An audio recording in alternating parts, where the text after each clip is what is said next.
देखिए, संख्या ज्ञान संख्या प्रणाली का जो आज आपको बिंदु क्रमांक 19 प्राकृत संख्या और प्राकृतिक संख्या, प्राकृत संख्या और प्राकृतिक संख्या दोनों एक ही होती है, दोनों अलग अलग नाम से जानी जाती है। प्राकृतिक संख्या किसे कहते हैं उसके बारे में अपन आज अध्ययन करेंगे। वह संख्याएं जो एक से प्रारंभ होती हैं और अनंत तक जाती हैं उसे प्राकृतिक संख्या कहते हैं। इसे n द्वारा प्रदर्शित किया जाता है। जैसे n बराबर ये समुच्चय हैं 1 2 3 4 5 6 और आगे अनंत तक जा रही है, आगे कोई अंत नहीं इसका। और आपको मैंने यहाँ एक अनंत का चिन्ह भी बताया है कि ऐसे अनंत का चिन्ह होता है। अगर ये ऐसा चिन्ह कहीं पर लगा हुआ होता है तो उसको अनंत कहते हैं। क्या कहते हैं? अनंत कहते हैं। दूसरे शब्दों में यानी एक भाषा तो ये हो गई, दूसरी भाषा में दूसरे शब्दों में कैसे कह सकते हैं उनको, एक से अनंत तक के सारे धनात्मक पूर्णांक प्राकृतिक संख्याएं कहलाते हैं। ये वो पूर्णांक होते हैं जो शून्य से बड़े होते हैं, यानी 1 2 3 4 5 से अनंत तक ये सभी संख्याएं प्राकृतिक संख्याएं कहलाती हैं। यानी सभी धन पूर्णांक प्राकृतिक संख्या कहलाती हैं और जितने भी प्राकृतिक संख्याएं होती हैं वो सब 0 से बड़े होते हैं, 0 से बड़ी होती हैं। देखिए, आपको प्राकृतिक संख्याएं उनके बारे में आपको कुछ बातें याद रखने होगी और उन बातों के आधार पर आप पता लगा सकते हैं और प्राकृतिक संख्याओं से संबंधित प्रश्न आप हल कर सकते हैं। नंबर 1, दो लगातार प्राकृतिक संख्याओं के मध्य का अंतर सदैव 1 होता है। सदैव 1 होता है। दो प्राकृतिक संख्या कोई भी हो लगातार, यानी दो लगातार प्राकृतिक संख्या होनी चाहिए। ये नहीं कि एक यहाँ एक वहां, नहीं, दोनों अगर लगातार प्राकृतिक संख्या है तो उसका अंतर 1 होगा। देखिए, मैं आपको उदाहरण के द्वारा बता सकता हूं, यानी 4 - 3 बराबर 1, यानी 4 और 3 दोनों लगातार हैं, 3 और 4 लगातार हैं। तो माइनस करने के लिए छोटी संख्या को बाद में लिखेंगे, तो 4 - 3 बराबर 1, 3 - 2 बराबर 1, 13 - 12 बराबर 1, 506 - 505 बराबर 1 और 2 - 1 बराबर 1, 6547 - 6546 बराबर 1। यानी दो लगातार प्राकृतिक संख्याओं का अंतर हमेशा 1 होता है। ठीक है, समझ में बैठ गई ना आपके? हाँ, बिंदु नंबर 2, प्राकृतिक संख्याओं के समूह को वर्ण n से निरूपित किया जाता है। यानी कहीं पर भी अगर संख्या प्रणाली में n लिखा हुआ है, इसका मतलब वो प्राकृतिक संख्या है, नेचुरल नंबर। इसे क्या कहते हैं? प्राकृतिक, प्रकृति यानी नेचुरल, और नंबर यानी संख्या, यानी प्राकृतिक संख्याएं। जैसे n constant 1 2 3 4 dash dash dash और अनंत, इसको अनंत का चिन्ह कहते हैं। आपके परीक्षा में आ सकता है अनंत का चिन्ह है, फिर 4 चिन्ह दे देंगे, उसमें से एक चिन्ह ये भी होगा और ये भी हो सकता है, और 3 चिन्ह अलग दे करके चौथा ऑप्शन ये भी दे देंगे, इनमें से कोई नहीं। तो आपको ध्यान में होना चाहिए।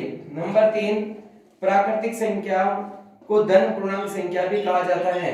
जितने भी प्राकृतिक संख्या है वो धन पूर्णांक है, क्योंकि आपको पता होना चाहिए कि जितनी भी प्राकृतिक संख्या है वो सब 0 से बड़ी होती हैं। यानी 0 से बड़ी हो तो वो सब धनात्मक पूर्णांक संख्या कहलाएगी। n प्लस बराबर +1 +2 +3 +4 +5 और ये बढ़ती रहेगी और अनंत तक चलेगी। ठीक है। बिंदु क्रमांक 4, सभी प्राकृतिक संख्याएं पूर्ण संख्या होती हैं, लेकिन सभी पूर्ण संख्याएं प्राकृतिक संख्या नहीं होती हैं। जितने भी प्राकृतिक संख्या है वो सब पूर्ण संख्या होती है। जितने भी प्राकृतिक संख्या है वो पूर्ण संख्या होती है, लेकिन पूर्ण संख्या प्राकृतिक संख्या नहीं हो सकती है। क्योंकि आपको पता होना चाहिए कि प्राकृतिक संख्या 1 से प्रारंभ होती है और अनंत तक चलती है, और पूर्ण संख्या 0 से चालू होती है अनंत तक चलती है। तो क्या 0 प्राकृतिक संख्या हो सकती है? नहीं हो सकती। इसलिए सभी प्राकृतिक संख्याएं पूर्ण संख्या हो सकती हैं, लेकिन सभी पूर्ण संख्याएं प्राकृतिक संख्या नहीं हो सकती हैं। इस प्रकार अपन अब आगे अध्ययन करेंगे। जो मुख्य बिंदु 19 है उसकी बात याद रखने योग्य बिंदु क्रमांक 5 का अध्ययन हम आगे करेंगे, ठीक है ना। देखिए प्राकृतिक और प्राकृत संख्या की जो याद रखने योग्य बिंदु है उसमें 5वें नंबर का बिंदु देखिए आप।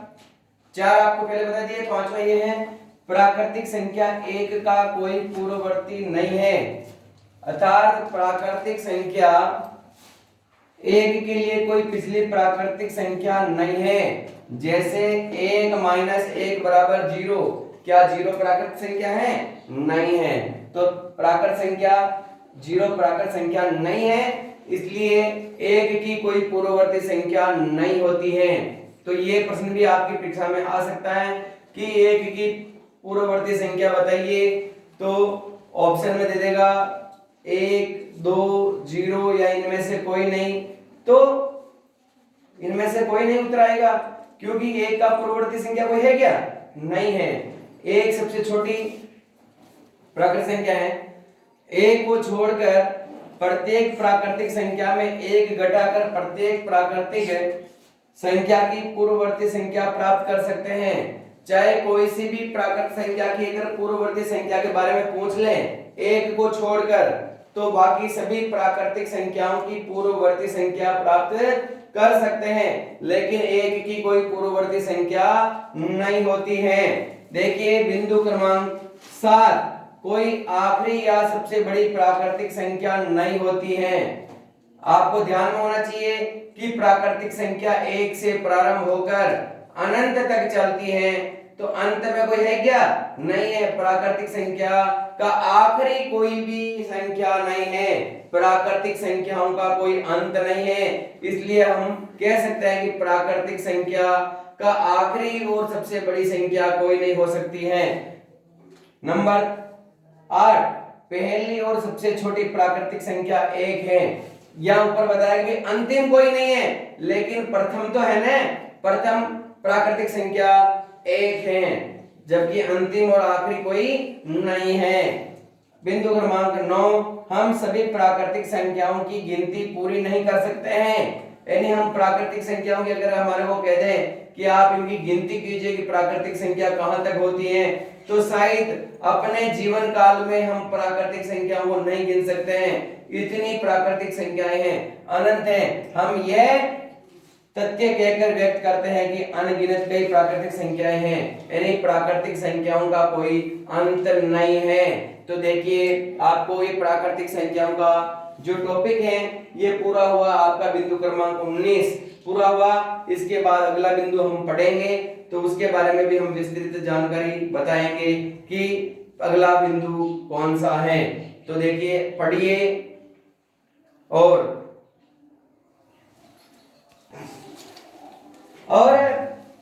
अगला बिंदु अपना है पूर्ण संख्याएं। अपने पहले पढ़ा था प्राकृतिक संख्याएं, अब पढ़ रहे हैं पूर्ण संख्याएं। और पूर्ण संख्या को ऑल नंबर भी कहते हैं।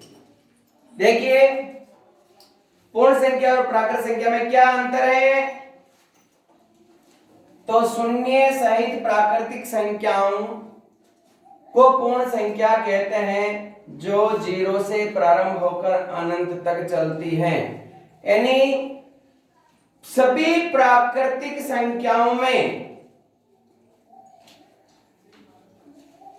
है जो 0 से प्रारंभ होकर 0 के बाद में सभी प्राकृतिक संख्याएं जुड़ जाती हैं, उसे पूर्ण संख्या कहते हैं। उसे पूर्ण संख्या कहते हैं। देखिए और W यानी ऑल नंबर, W बराबर कोष्टक 0 1 2 3 4 और आगे चलता हुआ अनंत तक जा रहा है, उसे पूर्ण संख्या कहते हैं। पूर्ण संख्याओं के बारे में याद रखने योग्य बिंदु हैं। आप कुछ बिंदु को याद रखेंगे तो आपको पूर्ण संख्याओं से संबंधित सवाल और पूर्ण संख्याएं पूरी आपकी समझ में आ जाएगी। देखिए, आप गलती नहीं करें, आप सभी चीजें याद रखें। नंबर 1, पूर्ण संख्याओं के समूह को हमेशा वर्ण W द्वारा प्रदर्शित करते हैं। पूर्ण संख्याओं को W द्वारा प्रदर्शित करते हैं और पूर्ण संख्याओं को समूह जो वहां पर भी होता है वहां उसको W द्वारा प्रदर्शित करते हैं। और जहां जहां पर भी पूर्ण संख्या होती है और W लगा करके आप उनको कह सकते हैं कि ये पूर्ण संख्याएं हैं। बिंदु नंबर 2, पूर्ण संख्या का योग सदैव पूर्ण संख्या होता है।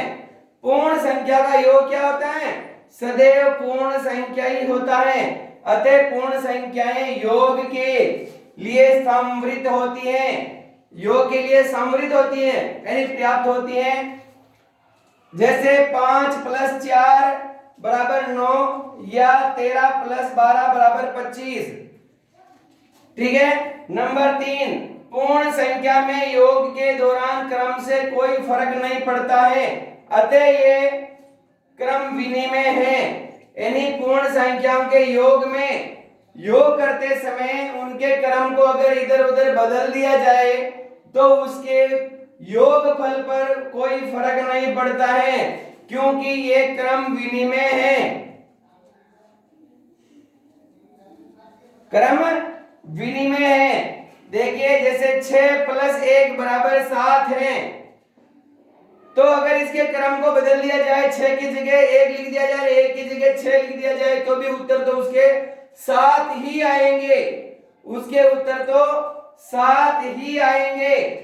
इधर देखिए, 8 + 6 बराबर 14 है, तो अगर 8 की जगह 6 लिख दिया जाए, 6 की जगह 8 लिख दिया जाए, तो भी उसका उत्तर तो 14 ही आएगा। तो ध्यान रखें कि पूर्ण संख्याओं का योग करते समय उसके क्रम को बदल दिया जाए तो उस पर कोई फर्क नहीं पड़ता है। बिंदु क्रमांक 4, पूर्ण संख्या में शून्य को जोड़ने से उस संख्या में कोई फर्क नहीं पड़ता है, अतः शून्य पूर्ण संख्याओं के लिए तत्समक अवयवी है।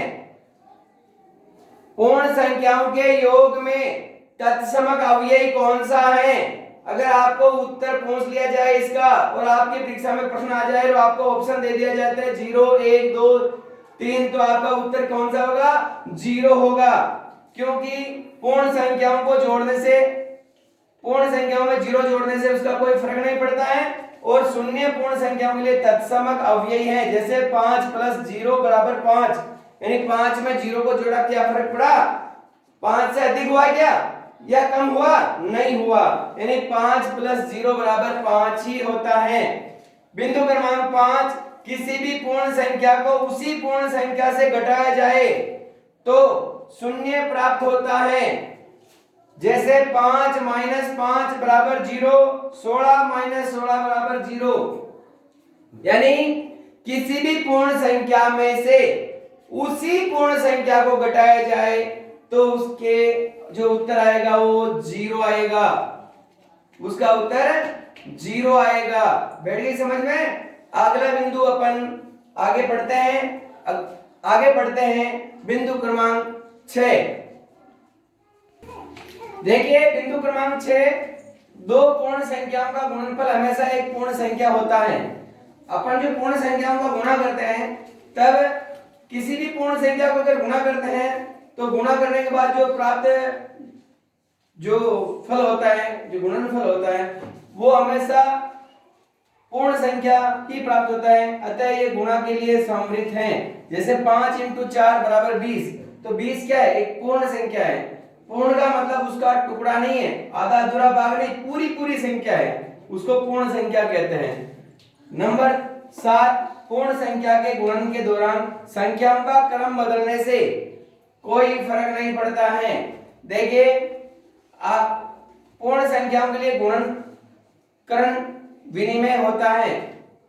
जैसे 5 × 10 बराबर 50 है। अगर 5 की जगह 10 और 10 की जगह 5 को रख दें और गुणा करें तो भी 50 आ रहा है, इससे उसका कोई फर्क नहीं पड़ता है। यानी पूर्ण संख्याओं का जोड़ने पर भी ऐसे ही बताया था कि जोड़ करने में भी अगर क्रम बदलते तो कोई फर्क नहीं पड़ता है, तो गुणा में भी गुणा करते समय अगर उनका क्रम बदलता है, पहली संख्या की जगह दूसरी और दूसरी की जगह तीसरी और तीसरी की जगह पहली कर देवे तो भी कोई फर्क नहीं पड़ता है। नंबर क्रमांक बिंदु 8, किसी भी पूर्ण संख्या के लिए गुणन तत्समक है, अर्थात किसी भी पूर्ण संख्या को 1 से गुणा करने पर वही संख्या प्राप्त होती है। जैसे 5 × 1 5 और 65 × 1 बराबर 65। यानी किसी भी पूर्ण संख्या को अगर आप 1 से गुणा करेंगे तो उत्तर 1 वही संख्या आएगी।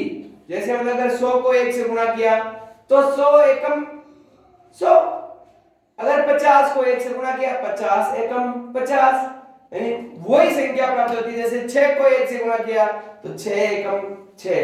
जैसे 75 को 1 से गुणा किया 75 एकम 75। अगर 5000 को भी 1 से गुणा करते तो भी 5000 ही प्राप्त होता है। यानी किसी भी पूर्ण संख्या को अगर 1 से गुणा करेंगे तो वही संख्या प्राप्त होती है। बिंदु क्रमांक 9, दो पूर्ण संख्याओं का भागफल आवश्यक नहीं कि एक पूर्ण संख्या ही हो, अतः पूर्ण संख्याएं भाग के लिए समर्थित नहीं है। देखिए किसी भी पूर्ण संख्या में अगर किसी भी पूर्ण संख्या का भाग देवे तो जरूरी नहीं कि वो पूर्ण संख्या ही प्राप्त हो। देखिए जैसे उदाहरण के लिए यहाँ 18 पूर्ण संख्या है, 4 भी पूर्ण संख्या है, लेकिन 18 में 4 का भाग देते हैं तो पूरा पूरा नहीं जा रहा है।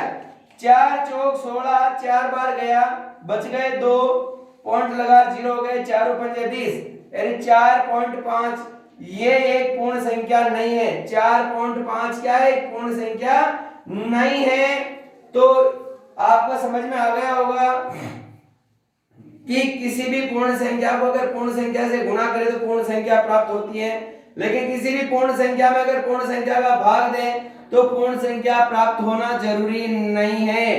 वो बिंदु क्रमांक 10, किसी भी पूर्ण संख्या को अगर पूर्ण संख्या 0 से गुणा करें तो गुणनफल सदैव 0 ही आता है। जैसे 5 × 0 बराबर 0 या 6 × 5 × 7 × 65 × 0 × 107 × 8 बराबर 0। यानी इतना बड़ा गुणा किया फिर भी इसका मान 0 आया है। तो देखिए आप ये ध्यान रखें कि कितना ही बड़ा गुणा क्यों न हो, किसी भी पूर्ण संख्या को अगर 0 से गुणा करेंगे तो 0 ही आएगा। अगर कितनी बड़ी संख्या हो, अगर 20 संख्या हो गुणा कर रहे हो आप, अगर एक संख्या भी अगर 0 है तो उस पूरी का गुणनफल 0 आएगा। ये बात विशेष तौर से ध्यान दें, ये बहुत ही महत्वपूर्ण प्रश्न है, ये महत्वपूर्ण टॉपिक यूनिट है जो आपके मतलब इससे संबंधित यानी बिंदु क्रमांक 10 याद रखने योग्य बिंदु क्रमांक 10 से संबंधित प्रश्न परीक्षा में लगभग 80% प्रश्न आने की संभावना होती है। तो आप ध्यान रखें, इस बिंदु का विशेष ध्यान रखें, ठीक है। अरे मैं कह रहा हूं पूर्ण संख्याओं को जो पढ़ने के लिए जो अपने बनाए थे याद रखने योग्य बिंदु, उसके क्रमांक 11 में देखिए, शून्य से भाग परिभाषित नहीं है, अर्थात किसी भी पूर्ण संख्या में 0 का भाग नहीं दे सकते हैं। यानी किसी भी संख्या में अपन 0 का भाग नहीं दे सकते हैं, यानी 0 का भाग जाता ही नहीं है। जैसे आपको उदाहरण में देखिए 6 में 0 का भाग नहीं जा रहा है, ठीक है। इधर देखिए बिंदु क्रमांक 12, किसी भी पूर्ण संख्या का अगर 0 में भाग देवे तो भागफल सदैव 0 ही होता है। यानी अगर 0 में किसी भी संख्या का भाग दे, किसी भी संख्या का, तो 0 ही आता है। किसी भी संख्या का अंदर अगर 0 का भाग दे तो 0 ही आता है। जैसे 0 में अगर 0 का भाग भी देवे तो भी 0 ही आता है। 0 में अगर 0 का भाग देवे तो भी 0 आता है, और 0 में 4 का भाग दे तो भी 0 आता है, 6 में 0 का भाग दे तो भाग जाता ही नहीं है, इसमें तो भाग जाता ही नहीं है।